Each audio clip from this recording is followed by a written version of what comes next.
Welcome, REC Nation, to this week's Brunch, REC Canada. We have a beautiful, beautiful face, as you can see, and there's no way I'm talking about Simos. We all know that. He's coming on in a second. It's the TREB president, the Toronto real estate president, also a very dear friend of REC, a colleague here. As most of you know, REC Canada is under the umbrella of Royal LePage Signature. Lisa's been a friend of the REC, now going on to almost 15 years. Lisa Patel, TREB president, how are you doing today? Good morning. I think I love that intro. It was great. I had to think of something fun, so I thought maracas today. So good morning to our whole audience. But if you just think that I didn't hear what you just said about my good looks, when you have lost 2 rounds of who's the best looking, I know it's a chip on your shoulder at this point, and you can give compliments all you want.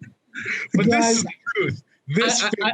I didn't think you were signed on. I didn't see the picture yet. So you obviously have ears everywhere. Guys, as usual, please let us know where you're signing on from. It gives me goosebumps every single time I see our friends from Alberta and BC sign in, because I know how early it is there. And so, as always, let us know where you're signing on from.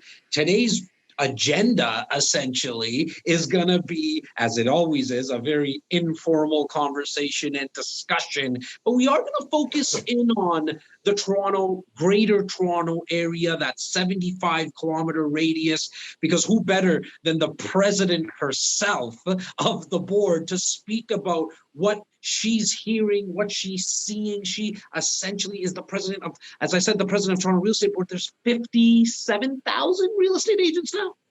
Right. 57,000 real estate agents in the greater Toronto area. I always laugh. If you throw a stone here, you'll probably hit a real estate agent somewhere. And we love our colleagues. And so, Lisa, we want you to speak about what's going on in the market, what you're hearing. Most of our clients that are watching and listening today are investors, so they're always looking into investing into real estate. But actually, before we get into that, Simos, you mentioned something really off air as you were getting signed on.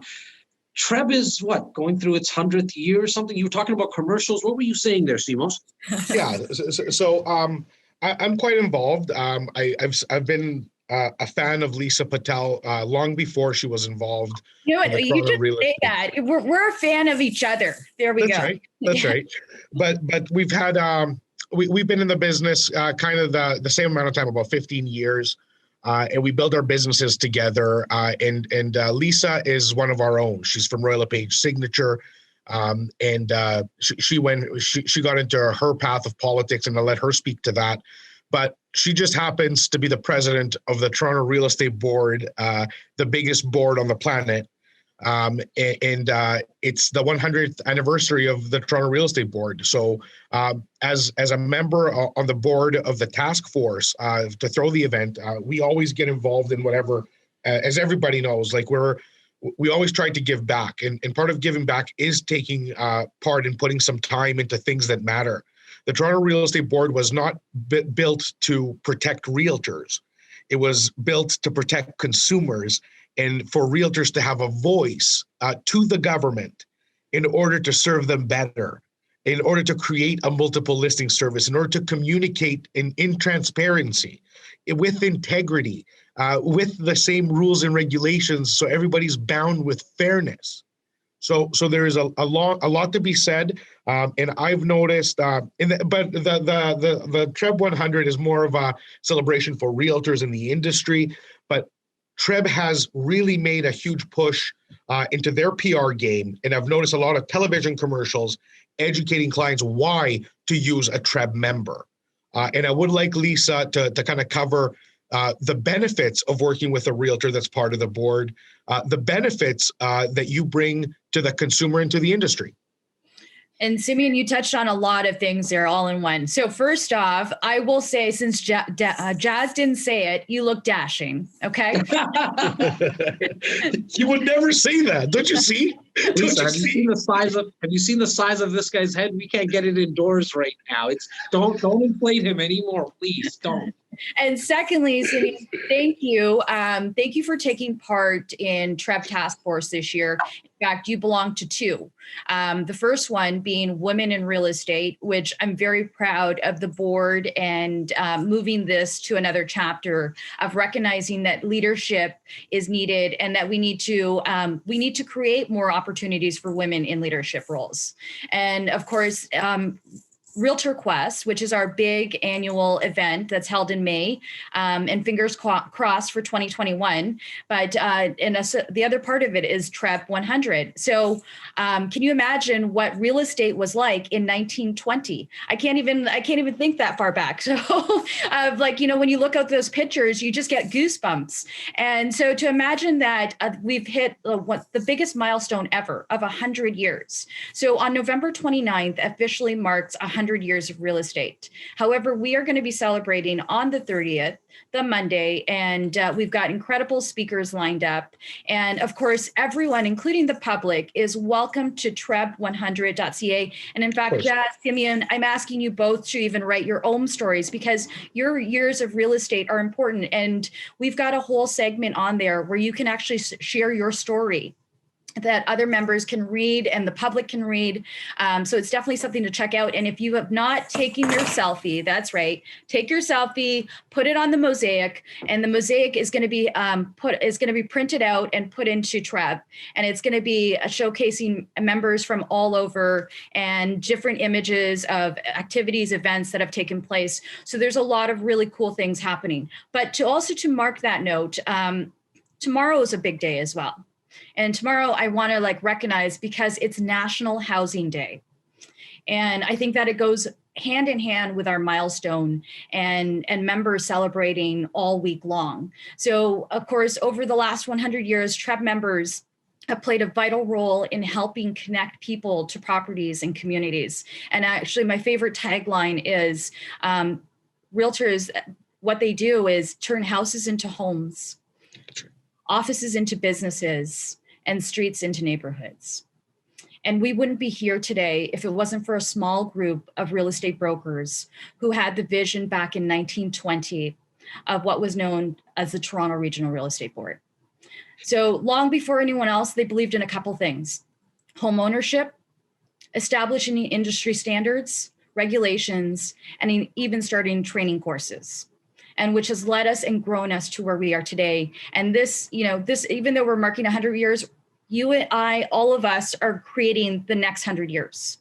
And so everybody, including investors, you're all part of TREB because you know what, you've worked with one of our members to get here. So this is a big milestone, and I ask that everybody take part and log on to TREB 100, TRREB 100.ca. Now, Simeon, in terms of some of the ads that you're referring to, so TREB has taken a personal stance in making sure that we're recognized as a professional. And we want that to be loud and clear. Our industry is about professionals, and that we act and provide guidance and assist people in their journey in a professional manner. So we've taken professionalism to another level. So a lot of the ads that you see on CP24 and all those others are really talking about the realtor. The realtor wears multiple hats, as you guys know. I mean, you do this every day too. And in fact, I actually found a picture of our younger version of ourselves, which I'll have to share with you another time. And you think about your own journeys and what the stories that you went through, or that person that saved and saved and saved to get to homeownership, or that person that became an investor and what that was like, whether it be cottage investments or condo investments or whatever it is, and you being part of that journey and what professionalism means. So we've taken the meaning of professionalism and just taken it up another notch. And we're going to continue to promote the realtor as a professional. Really appreciate you going through all that, Lisa. And as promised, as people keep on signing in, let us know where you're signing in from. We love seeing it. It doesn't matter where you are in the country. We are going to be focusing today on the Greater Toronto real estate market. 2 weeks from now, the brunch 2 weeks from now, we're actually going to be taking a virtual flight right across the country and going to be speaking to investor savvy realtors to talk about what's happening in their market. So if you are in BC, we will be speaking to a BC realtor, in Quebec, a Quebec realtor. We've done this in the past on our brunches early on, sometime in April. We're now going to kind of do a year in review, what's happened during the pandemic, the lockdown, what's happened in specific areas. But you did touch on something before we get into the stats. Selfishly, I have a 17-year-old niece now, and she's probably watching. She watches and listens to the podcast. In fact, the podcast for me. We have to give her a shout out. 100%. Simran, love you, girl.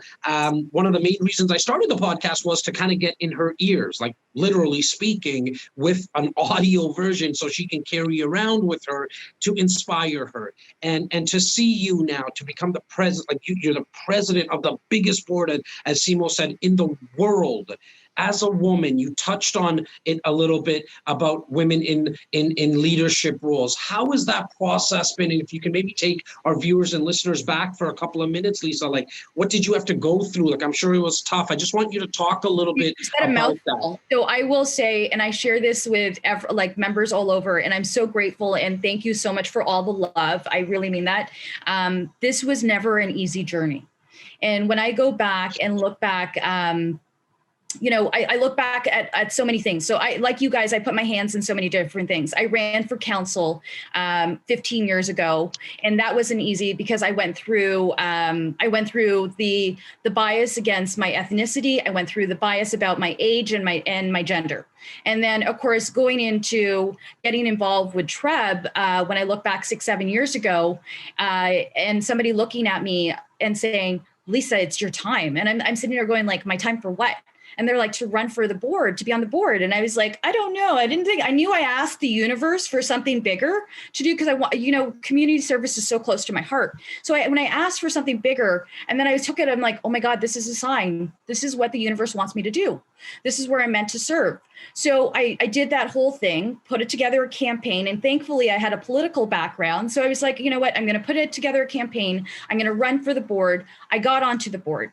And I will tell you, I have had the most amazing journey in the last 5 years of sitting on the board and sitting as a director and being part of the process. But when I got there, I will tell you that table was very different.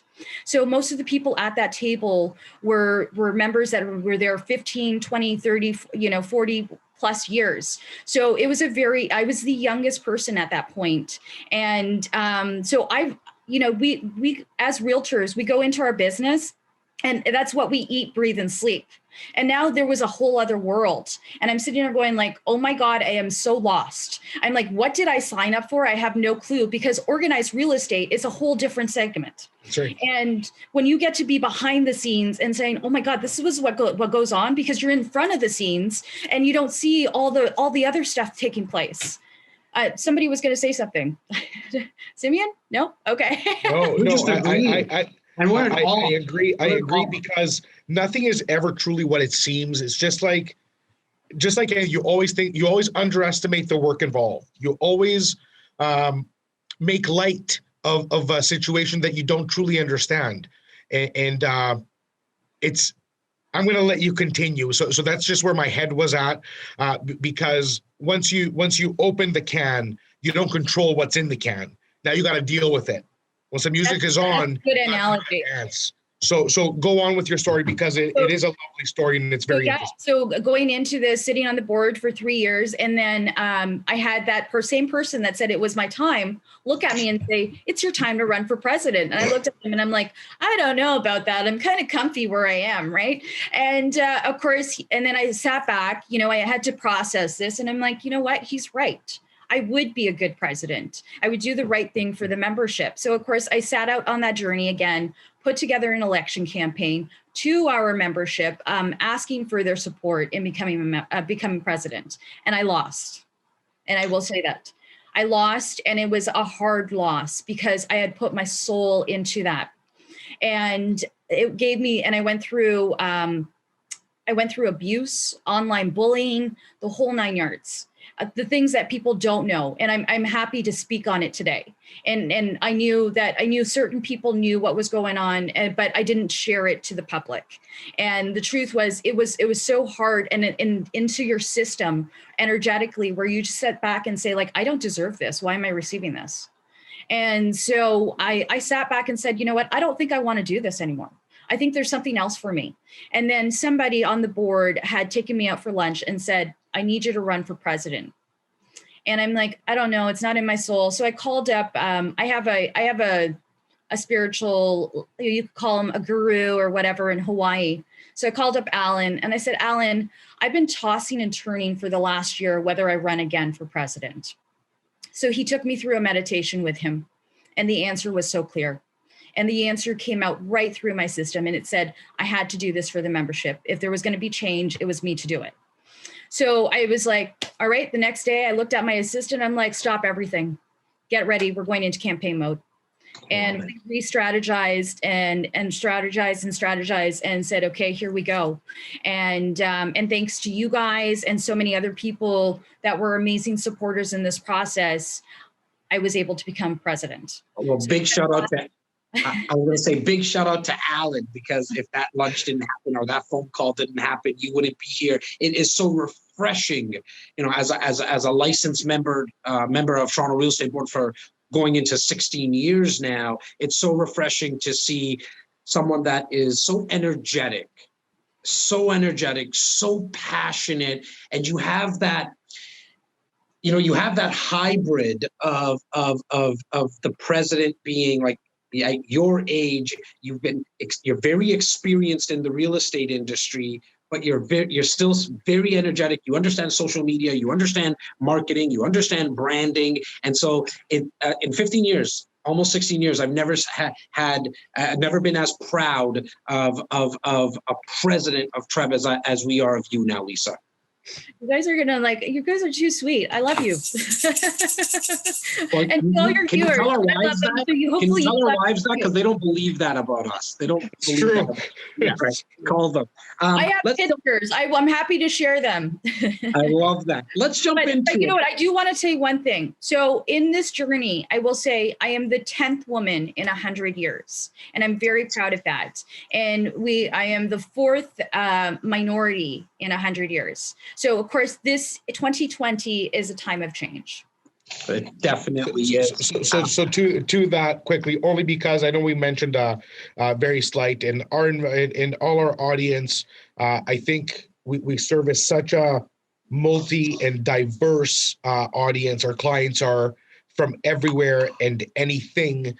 Our team is truly of every creed, race, religion. It's actually you should do an ad like that really says, like, you know, we love everybody. And we truly do. And to that, because we're part of that Women in Real Estate Task Force, because Jas kind of heads our media division, and we've had how many interviews, Jas, on the show with some of the most powerful women leaders in North America. There's actually, to all our women audience and to all our men audience, if you want to see what people, and again, this isn't about male or female, what people can be capable of, and the barriers that women have broken in our industry and in leadership. If you go to our podcast channel, and Jas can share that in the notes, you can take a look at a playlist that's all about women in leadership. That is very inspiring to many who think that they're not going to be listened to or that they can't do something. This is the time. It's not so. The leap of faith that we always talk about is about investing in real estate, but the leap of faith in life precedes that and would enable you to do it all. So I'm still going to call out our women for a second, though. I'm going to call out the women for a second, though. 100%. There's still a lack thereof. I've been having a very, very, very tough time of getting women on the podcast because I want to share more of the stories. And so if you're watching or listening now and you know somebody that should be on the podcast, should be on a live, an Instagram, whatever it is, please send us a message because, we've been out to, I'm going to say 35 to 40 women in the last 30 days alone, and not one has said yes yet. So I don't know where, maybe Lisa, you can speak on this for me, right? Well, I was going to say, with your shout out that just went out, to share it with us. I want to share it, and I'm sure I'll ask Treb to share it. That this is how the only way we're going to make this work. And in a world that we're living right now, with the more that we can share each other's material and encourage more people, then let's do this. And for anybody, as to Jas's point, anybody, if you're sitting back saying, I'd love to do this, or this is in my psyche somewhere there, do it. It's time. It's time. We need to step up. It can't be me alone. This has to be all of us together. And that's the reason why we also have Women in Real Estate Task Force. Do you think it's sometimes, Laura always mentions it, who co-hosts with me. She's our director of sales and marketing. She says sometimes it's just like some women don't want to get on the screen because they have to deal there's some type of insecurity around that. What's your take on that? So, Jas, I'm a big energy person. No, we couldn't tell. So I actually do like energy healings and all those kinds of things too. And so that when there's a disconnect, right? There's a system through our chakras that still needs to be reconnected. I mean, and that would be that. I mean, that's another thing that I can show you one day. There's tools that you can do, but you also there's a part of you that disbelieves. And it's about finding that part in your soul. So that's usually just in your solar plexuses, in your ribs area. That's your deserving and worthiness. That area needs to be opened up because we are all worthy and deserving. We live in an abundant universe, and this is our opportunity to do all the amazing things we want to do for this world. And we can do it. And all we need is people like yourself, Simeon. By the way, Simeon, someone says that they love your suit. And we just need to encourage, promote, and share more stories. And I think this is part of the problem too, is, not looking just at a cultural basis, but for many years, right? It's always been hush, hush, hush. Right. Or there's like that opportunity. I want to, but how is it going to be received? And that's also, and you guys are big mind people like myself. So it's also reprogramming the brain to see that vision, to keep envisioning it, to keep allowing it. And that's where like affirmations, all of those things come in that play 100%. Such a small role in creating it. So if you're just joining us, we are sitting with the Toronto Real Estate Board President, Lisa Patel, longtime friend of REC Canada, fellow colleague here at Royal LePage Signature. Big shout out to Christopher Slidham and Jeffrey Slidham, our brokers and broker of record, who has allowed us to always have a lot of fun in the back part of the office here to put on events like this. Big shout out to the Slidham family. Lisa, President. Hey, nobody wreaks more havoc than the REC at the office. Nobody. Not even close. Not even close. Lisa, President, give us a little bit of a State of the Union address of what's happening right now on the Toronto Real Estate Board in terms of the market. Yeah, I knew you were going to go there. So here we go. I make a joke internally, and that is I became president in July. So I'm like, see, ever since July, the numbers just keep going up, right? That's right. That's true. We've only had record-breaking months. So with that said, the home sales in the Greater Toronto region have been up year over year. And October is a testament to that. That was our 4th month in a row of record-breaking months. So are we talking about sorry, Lisa, let's be clear again. Our audience this is a client-facing audience, meaning these are buyers, sellers, and investors, predominantly investors. So are we talking about volume, sale price? What exactly are we referring to? We're talking about sales. I mean, we reported in October 10,563 sales. And I am assuming that we're still going to be busy right up to the end of the year. Even We're not going to say that word, you know, the word that we're talking about. We're going to keep that in our back pocket, because at the end of the day, we know that people still need a place to live. We know that people still want to invest, and we know that we live in one of the greatest countries in the world, and that people are all over. The minute that immigration opens, that people are all going to want to come here, and not only or invest here. And we know that in conversations, and I will say this to you honestly, like we have conversations, we had conversations recently with Miami and Florida. And I tell you, I get messages from Florida Association of Realtors all the time, and they're a fun bunch. So when the world opens, I have to take you guys with me, because we'll have so much fun. But they talk about people that are waiting to come to Toronto. They talk about people wanting to invest in Toronto. So there's opportunity. And across North America, we're hearing the same trend, is that real estate is continuing to go upward all over. So even in a pandemic, if we look at the beginning of the pandemic, if we go back to March and April, what did we witness? We witnessed a lockdown and a shutdown. So what that only did, but we went into January of 2020, the year that many of us were looking forward to for different reasons. We were already in a pent-up demand situation.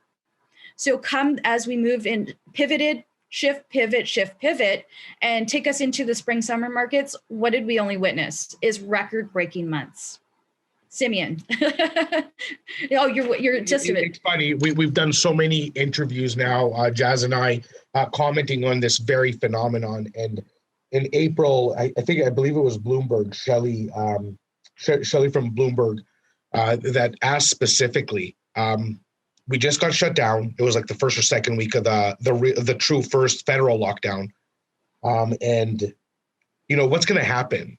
And I said, Shelley, it's funny that we always try to figure out this crazy algorithm when nothing is really that difficult. You have a market that's based on fundamentals that have been standing, that support a real estate market since the beginning of time. And I'm referring to Toronto. Let's talk specifically Toronto, because that's what this show is about. We're the economic engine of Canada. That's undisputable. This is where it is. So this is the market that we're at. Okay. So we have the jobs, the banking, where we have the entire service sector, meaning that every headquarters in the country is here, whether it's downtown or in the industrial core of Mississauga or the tech hub of Markham, it's here in the GTA. We have the three top universities are directly in the downtown core. Right. Bay Street, the stock markets. So banking, insurance on University Avenue, every component that makes an economy function and tick is here, period. I'm not talking about commodities or that we're the only game in the country. I'm saying that we are the destination, the global destination for somebody to make a new beginning if they're going to go somewhere, for students to come and study. So up until February, we were on track. The newspapers were going buck wild again, talking like back in April of 2017, that we're on track for a dangerous, massive appreciation again for 2020. Nobody saw COVID happen, but it did. So when we were asked, what do you think is going to happen? I said, nothing has changed other than a new artificial and physical distraction that we must deal with as a nation, as a world.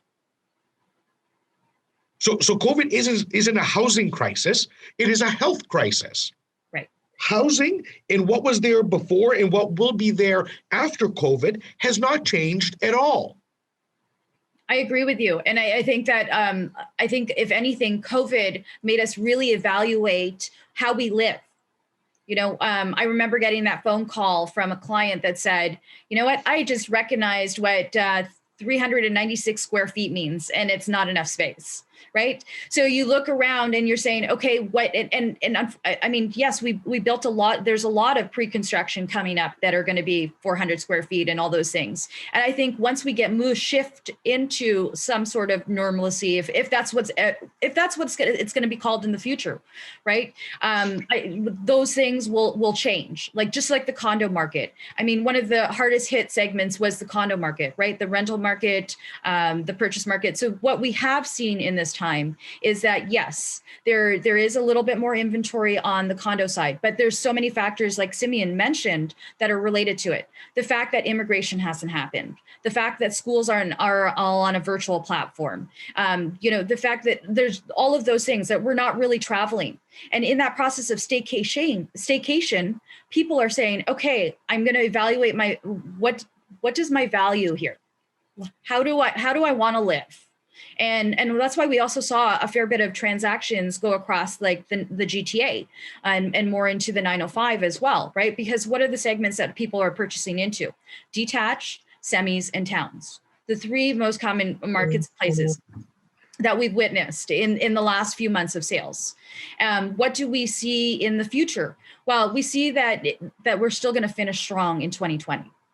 And truthfully, when I think about 2021, I sit back and say, we may be in the same situation we went into in 2020, and that was a supply issue. And the reason being is because people are still wanting to invest in real estate. I don't know if you ever remember, but Benjamin Tal said, it was 2 years ago, and he said this at, I believe it was at the TREB AGM, and yep. He said, if you think that real estate is expensive now, wait for the next 5 to 10 years. So for anybody listening, is this the right time to invest? 100%. This is your opportunity. This is like, I call it, this is like a gift from the universe. Get in. So do you know what Jas called it? So I was just gonna say, Jas, what have you called it? Toronto's on sale, like Toronto's on sale, because the GTA is not. The GTA has went up by about 15-20% this year alone. But downtown Toronto, those little micro markets downtown, there is opportunity galore. And when you coined that Toronto's on sale, I died. I died. It was perfect. Look, I mean, I think, I just came off of a webinar just before this with Justin Conoco in London, his breakfast special. What I was saying is that, look, if Canada Goose jackets went on sale right now, people would go run to Sporting Life or the Canada Goose store because they could did you say they're on sale, Jas? Okay, bye. I gotta go. Exactly. See? Yeah. If it went on sale to save $100, people would go nuts. We understand that. But for some reason, not everyone's catching on the fact that real estate in downtown Toronto, in certain little micro markets, in the condo segment, units have gone on sale. We haven't seen a 7-8% reduction in price in almost the 15 years that we've been doing this. And so as long as you can, if you're an investor, if you're an end user, it's a perfect buy for you because you're going to buy it, live in it. If you're an investor, what you need to consider is, okay, can I stomach the rent because you're going to be getting less rent than you would in pre-COVID? Can you stomach that till we open up immigration? Because once we open up immigration, guys, pre-COVID, and I love that this is being recorded. Before this pandemic, we were already we were in an epidemic. This housing shortage was always here, and it's going to continue to be here. Why? Because during this lockdown, yes, we haven't had immigration come in, okay?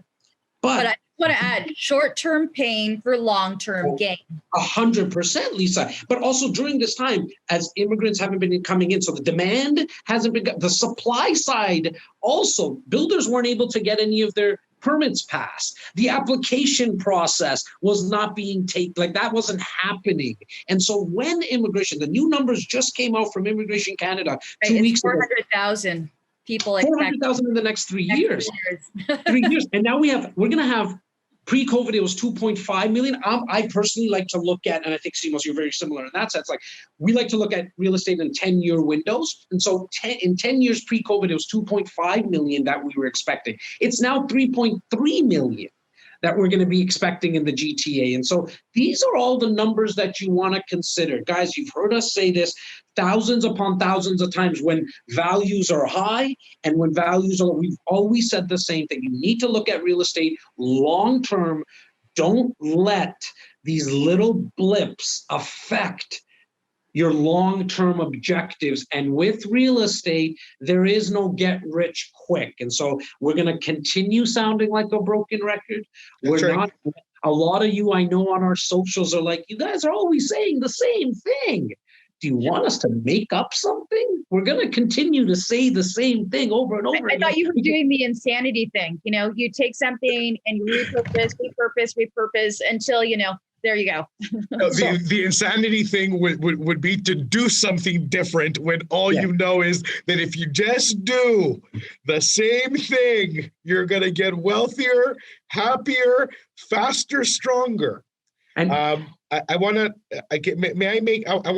on the way into the office this morning, I was listening to the Bigger Pockets podcast. I'm sure a lot of people can identify with a podcast. It's a big one. It's probably the biggest in the States. I'm a huge fan of their show. They put on some really good content, but they were covering this morning trends in landlording. So I do want to touch on this because this is exactly what every investor in this audience needs to be thinking about. Who is your target market? Landlording is a business, first of all. It's not a set it and forget it. That's a loser landlord. A landlord takes care of his properties, takes care of his client, who is his tenant, takes care of the human beings that are housed in their dwellings to make sure they live happy and fulfilling lives. And in return, he has an asset that's going to be paid down over time, appreciation grown over time, and their legacy will be in place. So in this pandemic scenario, if we just think, and this is why sometimes common sense is just not so common, you need to hear it. So what is happening is what Lisa mentioned. People evaluated their space that said 400 square feet is not enough for me. I'm going to go back closer to my parents. I'm going to go back to Oakville. I'm going to go back to Burlington. I'm going to go back to Oshawa. I'm going to go back I'm going to go live in cottage country. What have you, whatever the case may be. But what did they all do that's in common? They're all working from home. So what does one need to work from home? They need their laptop. They need a secure internet connection, a fast internet connection. They need an office space or a shared office space, depending on where they're going and what they're doing. So on the Bigger Pockets podcast, we're seeing trends that in urban settings, people are going to buildings. And so like if I'm going to give up my lease at 10 York, which is right beside Bay Street, because it doesn't have a shared office space that can give me my LAN internet, that can give me my teleconferencing tools, a place to work, a place to meet someone if I have to. People, so as a landlord, right now, you need to make sure that your building has the fastest internet so you can retain and or attract better clients, that you have meeting spaces in the building if it's a condo. Make sure that the condos you're investing have a future outlook of people staying and working from home on a long-term basis. Make sure that you're meeting the demands, the ever-evolving demands of the tenant. Does everybody feel me? This is your client.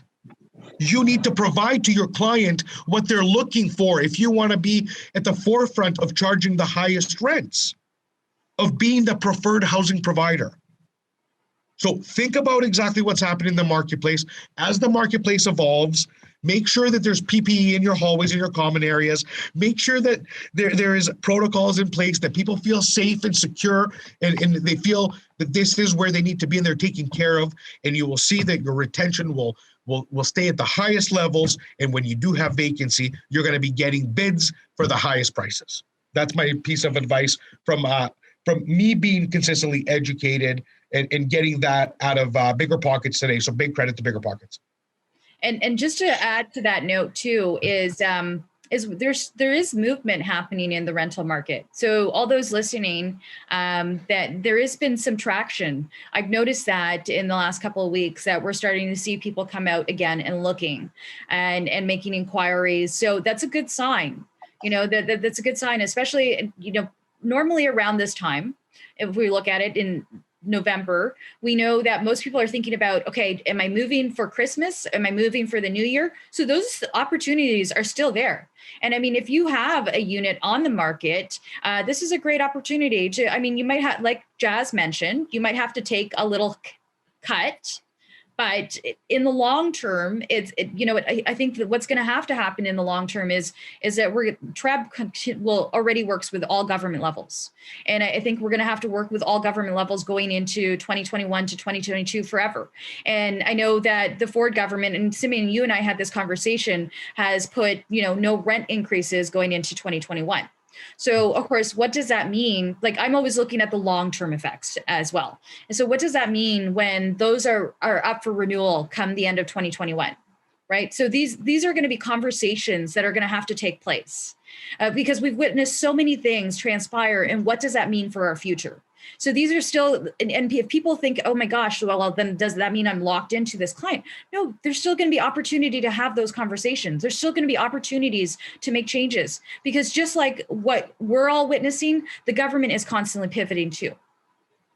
Now, I mean, and if you purchased anything or if your building, was built after November 15th, 2018, the good thing with that is the fact that you don't have to worry about the rental guidelines. And so if you did purchase something before, as we spoke about a couple of brunches ago, there is clauses you can put into place in your lease agreement to increase the rent, not in 2021, as Simos and Lisa mentioned, but moving forward.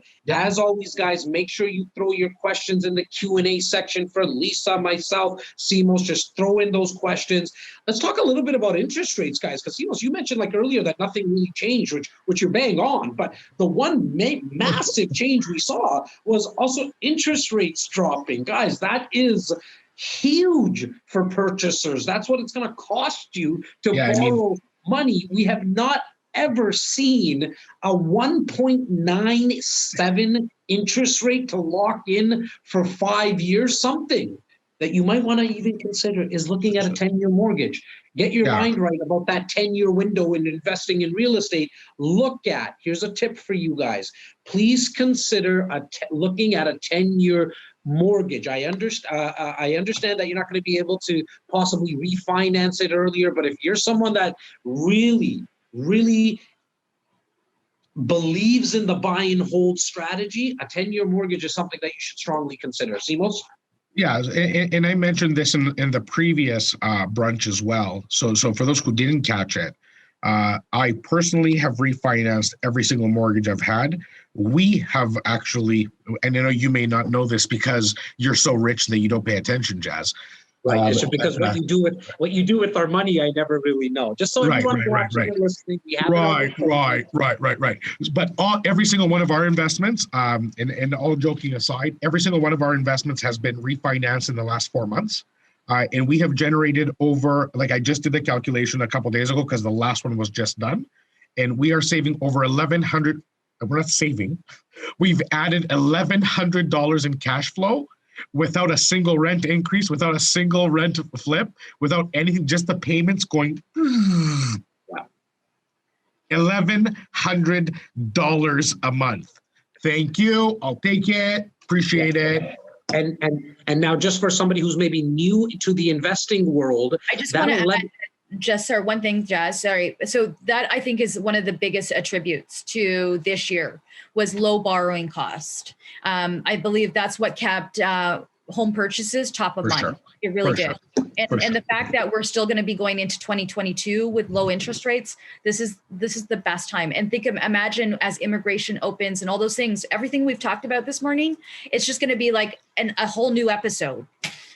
Guys, make sure to jump into the Q&A because as always, we try to get to all of them, but we never really do. It is 11:15. Do you want to jump to the Q&A? You want to bring Bobby on board, Tyler? I just quickly wanted to talk about that $1,100 for somebody who's new, because we're always trying to figure out who is watching and who is listening. I know a lot of you are seasoned investors, but for somebody who's new, when Simos just mentioned the $1,100 that we were able to bring in now as cash flow, some will say that's great. You have $1,100 throughout your whole portfolio. portfolio and cash flow. The way that we'll be looking at it is we're going to sit down and say, okay, what does $1,100 mean to us? $1,100 to us means approximately $200,000 to $250,000 on financing. So we're going to try to figure out a way to get that $250,000 to us and then put it back into the market to invest, because the $1,100 a month that Simos mentioned is going to cover that $250,000. And so we're not going to just sit there. We have day jobs. We do this for a living. I know it's hard to believe we do this for a living. We do this for a living. We don't need the $1,100. In fact, $1,100, if Simos and I collect this $1,100 a month, guess who wants their cut? The CRA. And so that $1,100 no longer is $1,100. It's probably closer to $650 or $550. And so what you want to do is you want to be getting that Canada Goose jacket then. Exactly, right? And so you want to turn this $1,100 into refinancing it. Pull out the money, let the $1,100 cover your $250,000. You can now get $250,000 tax-free. Tax-free. It's the only legal way to not pay tax. Is just by refinancing it, taking the $250,000. We could go to Vegas if we want when it opens up again, but we're going to reinvest it. We're going to reinvest it into the marketplace. And so that's the magic for somebody who's new. And if you're seasoned and maybe you just forgot, that is the magic of investing into real estate. When you hold on to it, you have options. Can we jump into the Q&A? Let's bring our beautiful Bobby Puim on screen right now. Mr. Puim, there you are, buddy. Hi, guys. Puim, I was looking at our portraits here, our old school portraits that we have here on the wall. And I saw a picture of you. I was like, wow, does Bobby ever have a beautiful smile? I can't wait to see it today. It looks like you and I shaved our beards this weekend as well. We did, buddy. I got to be honest. I shaved inside the shower. It got a little foggy. I screwed it up and then I got rid of it all. And so I am going to be I'm going to be growing it again. I want to get like a Tyler beard going. And so it's going to take a little bit of time. What's your excuse though? Yeah, I don't know, actually. I just woke up one morning, gone. Now I look like a little child again, right? I think you guys all look beautiful. Oh, I thank you. Well, it's hard to stay up with you, Lisa. It really is, girl. All right, Bobby, let's jump in Q&A, my man. So a little bit earlier, right around 11 o'clock, Jonathan, while we were talking about the effects on the economy here, Jonathan asked, is there not going to be a lasting economic impact to the pandemic? You know, there's definitely going to be after effects. Like right now, I mean, my heart goes out to all of the business communities, right?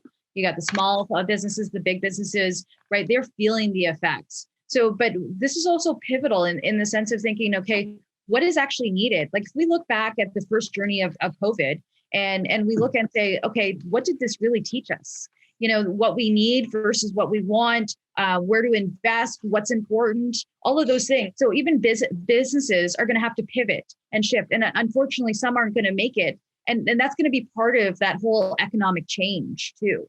But, you know, on the one side, if Jonathan's referring to real estate, the challenge there is that everything we talked about, from low borrowing costs to economies opening up, like economies of scale. So when you look at those factors, real estate isn't going to be impacted. And I always remember this. There's a real estate coach who messages me every month.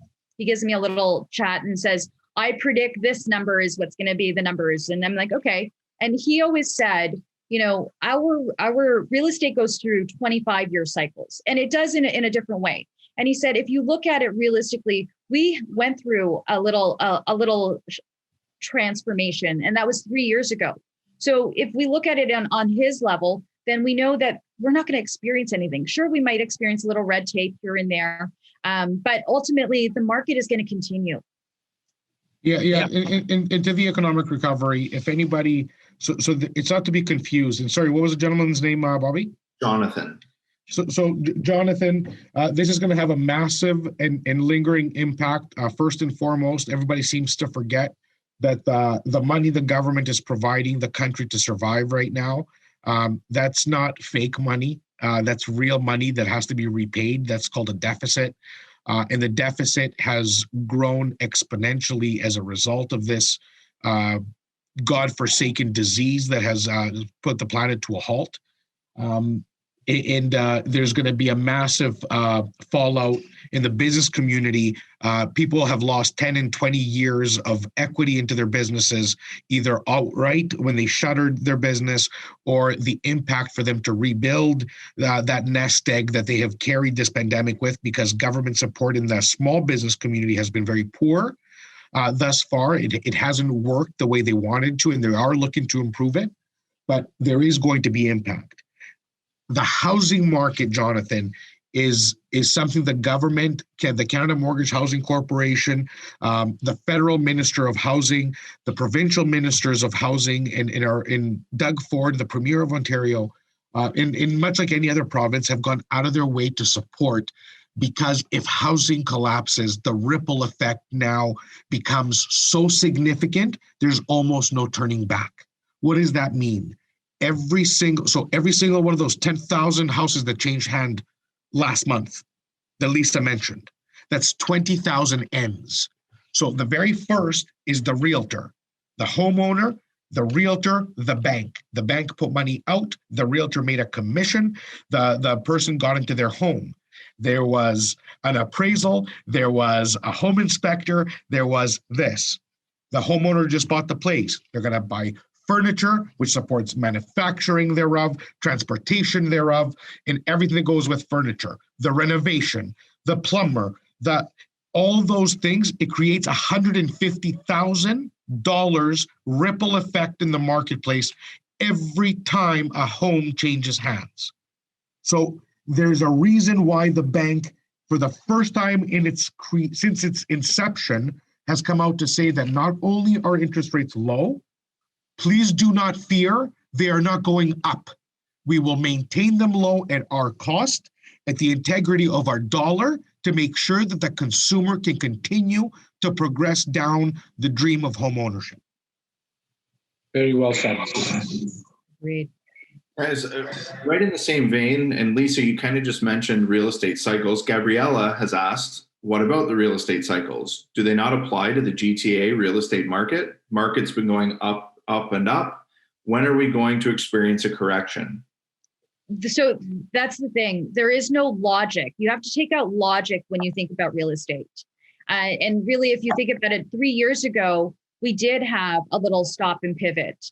That's when we experienced where, the new Rent Act came in, all of those aspects kind of shifted the market. And then what did we witness? The transformation of the pent-up demand starting. So in what I touched on was just the fact that you usually see it, because if we take out logic, then you'll see it on a 25-year cycle where you start to see a correction. And I mean, people, Jas, you want to talk on this, even on the condo market, right? Like, yeah, look, for correction forever on that. Yeah, look, I mean, there has been a correction. If you look at downtown Toronto condos, there's been a correction right now, Gabrielle. If you just send us an email, we can send us an email to info@reccanada.com, and we can show you in a kilometer radius and in any one of the micro little condo markets in downtown Toronto, we can show you what condos are going for right now and what they sold for pre-COVID. And you'll see that there's a correction as we speak.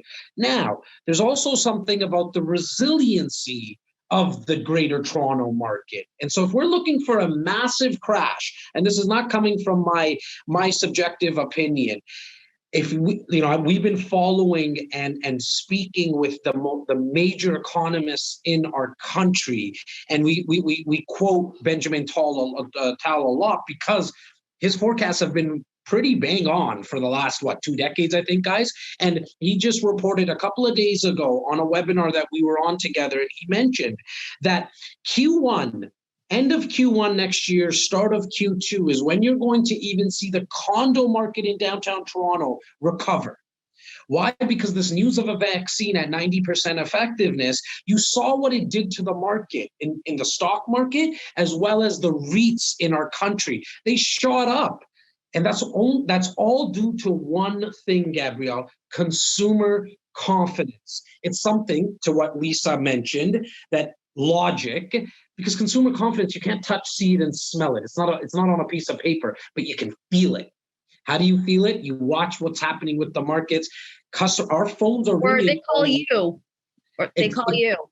Exactly, right? Where our phones have been ringing significantly more than they already do in the past. And so I really want you to be very careful. If you're waiting for the market to bottom out, one thing I can tell you from the bottom of my heart is you're going to be waiting for a very, very, very long time, because the GTA is really a beast on its own because of basic supply and demand. We always have a lot of people coming in, and we're not real estate island. You can't build in certain areas of the great. It looks like we have a lot of land, but you can't build in these areas. And because you have so many people coming in, you can't build in a certain area. It's just basic supply and demand again. It's why the biggest I like reason that why statement. Can we create one called Real Estate Island? That sounds like fun. Well, We truly are. truly What Jas is saying, do not wait yourself out of the market. It's paralysis by analysis. Don't be a victim of it. And I just want to remind everyone that yes, we are brokers. Yes, we are a consultancy firm. Yes, we do all these things, but we're investors first. So for the advice that we give is the advice that we act on. If anybody ever has any question as to what we do with our portfolio, we're an open book. You want to see our portfolio, you can drive by it. Like, this isn't something that we make up mumbo jumbo. We've invested with half of you and almost alongside all of you. And just a caveat to our portfolio really quickly, Simos, is that it's probably one of the most boring portfolios you will ever come across. I mean, we're just not exciting people with our investments. We're not gamblers. We're not gamblers. We're just not. We're very, very boring. And so if you're looking for the quick flip, guys, you've been with us for a very long time, but I guess I'm really speaking to the new people, because when we mentioned that Lisa Patel's coming on, the registration started to fly in because they wanted to see a different face than these three mugs on it that you see.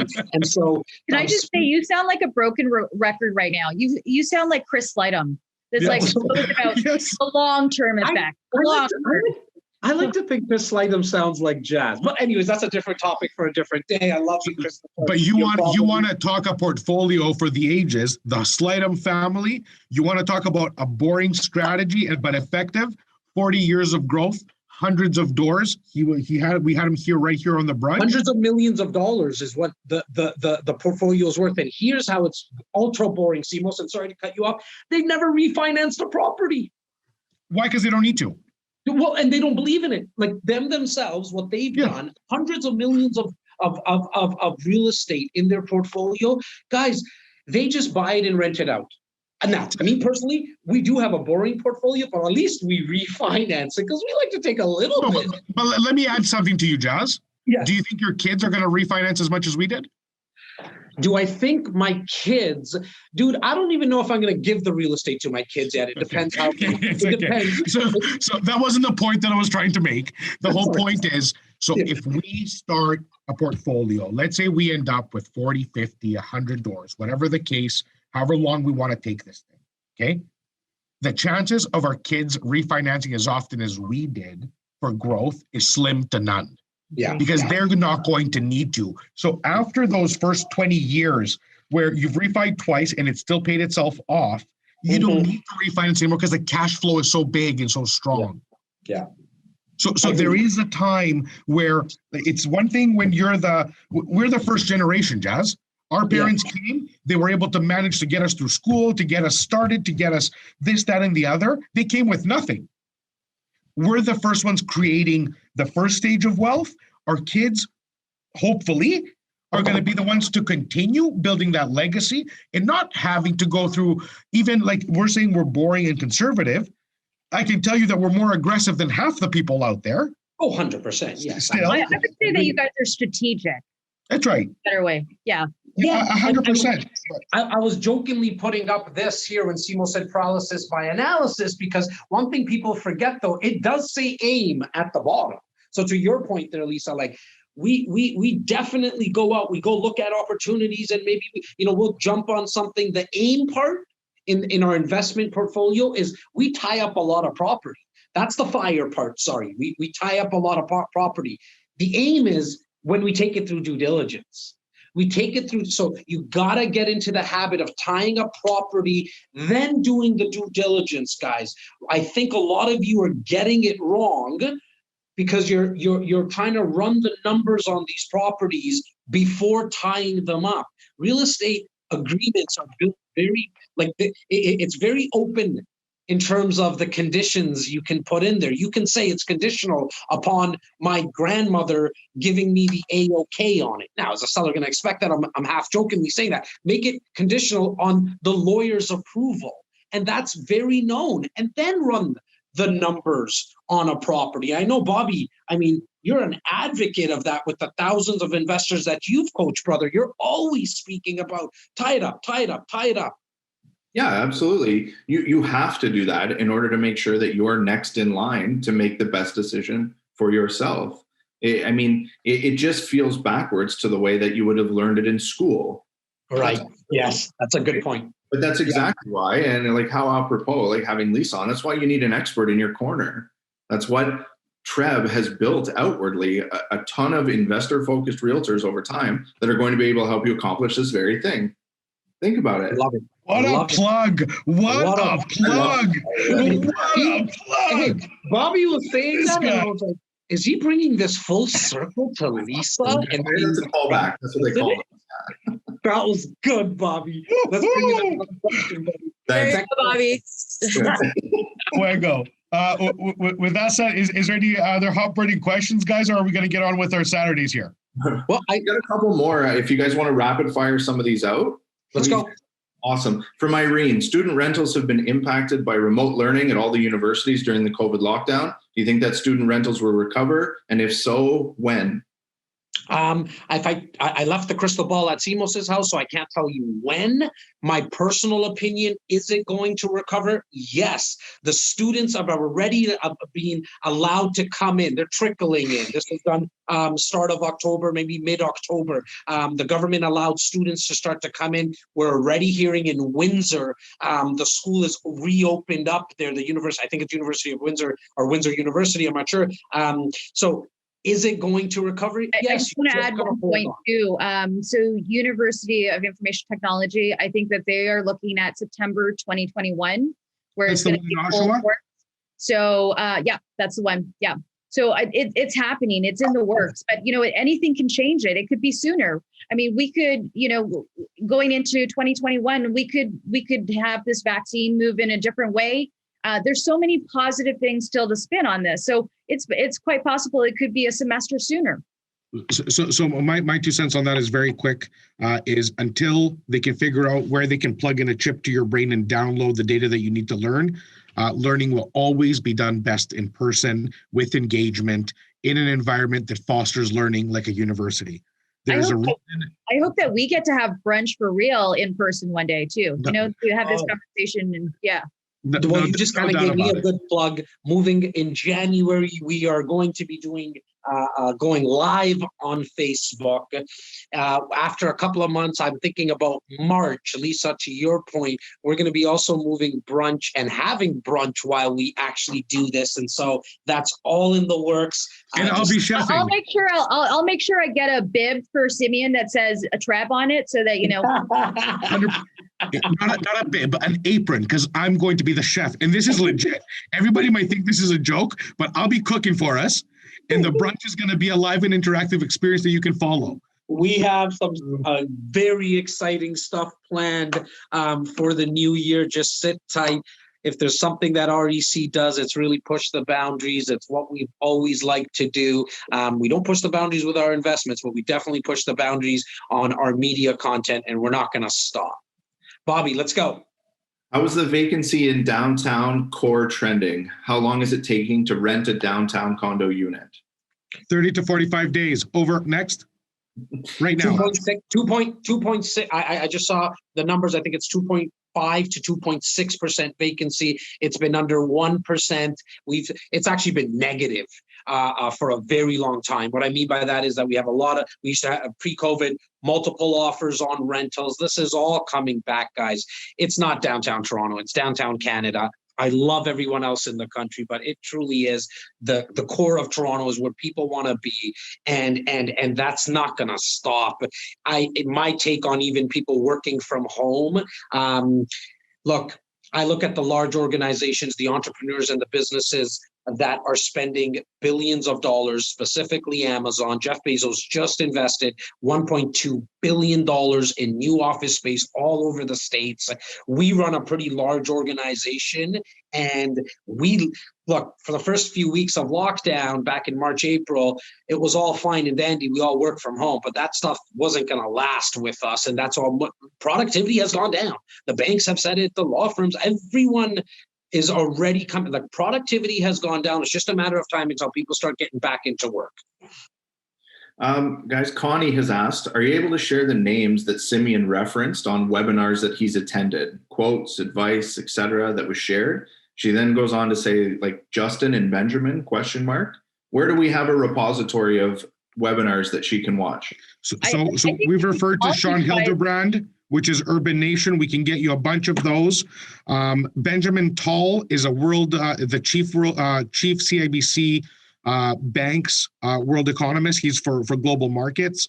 If you just Google it, Connie, it would be much faster and easier for you. So Benjamin Tall, it's spelled Benjamin and then Tal. Sean Hildebrand, Tyler can throw it in the notes quick. He's the Urban Nation stats guy. He puts together boring, however, extremely effective and very interesting if you're affected in those markets. So you're going to get real data. I think you guys work. I think you need to bring Ben. Yes. Easier said than done. The guy is in more demand now than he has ever been. And he's not a guy who gets paid to appear. It's a matter of his time. Yeah, maybe the president. We will. We got to get the president of TREB to maybe make an introduction. So if you know the president of TREB, Simos, maybe we'll get something done sooner. Yeah, I heard she's tough to get on the phone. Anyways, Lisa or something. I think I'll connect you with somebody else, but you'll like it. Thank you. Another couple people to watch. Sherry Cooper has some really good content. She's Dominion Lending's chief economist. CMHC has great people on board. And finally, TREB has, what's his name, Jason Mercer? Jason Mercer, yes. Jason Mercer. Jason. He's got great stats. Love the guy. So Jason Mercer from TREB, TRREB. So anybody listening out there, every single piece that we reference is either anecdotal, based on real data from our point of view that we've actually transacted and seen, or it's based on the advice and undertaking of the people that I just mentioned. So we don't make shit up, for lack of a better word. We don't go around, spreading rumors. This isn't a newspaper headline to pick up your 50-cent dollars. Yes. An answer. Yes. Amazing. And Jas, where are we housing all of our past brunches? We've got them all up on YouTube, do we not? Yes, we do. If you go to youtube.com/REC Canada, or what we'll do is we'll just send the recording of this brunch. I'll make it easy. I'll send the recording of this brunch along with all our past brunches as well. All of our real estate content is moving to a new YouTube page, which should be happening in the next day or two. And so what I'll do in the meantime, though, is I'll have this recording sent out with our past brunches as well, Bobby. Awesome. Thanks, Jas. And before you guys end, I just want to remind everyone, please, I even got my party hat ready, so here we go. TREB 100. So yes. So TREB 100, November 29th, November 30th, definitely November 29th. You want to check out Kelly Lee Evans is going to be singing, and it's going to be incredible. So if you like jazz, you got to check out Kelly Lee Evans on the 29th. And on the 30th is our big bash day. So come celebrate with us. Check out TREB 100. Simeon, Jas, you guys, Bobby, all of you, on all the entire team at REC. I love you all. From my heart to yours. Thank you for coming on board to the entire REC Nation from coast to coast. As always, I send you all blessings. I send you all my wishes for a fabulous and safe weekend. Do your best to stay home, everyone. Obviously, we're under new lockdowns here in the city of Toronto. Hang out with the family, love your family, don't kill each other in there over a piece of toast like my kids did this morning. We'll be back. We'll be back on December 5th, Saturday, December 5th, 2 weeks from today, as we are every other week on brunches.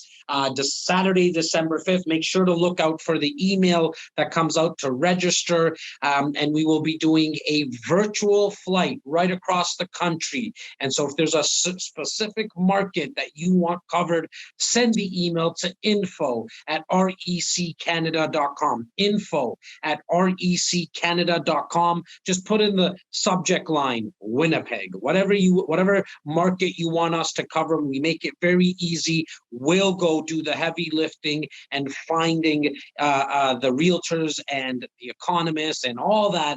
Send us your topics. Send us your suggestions. If you need any help with that, let me know too, because I've got presidents across the country. So anything I can do, 100%.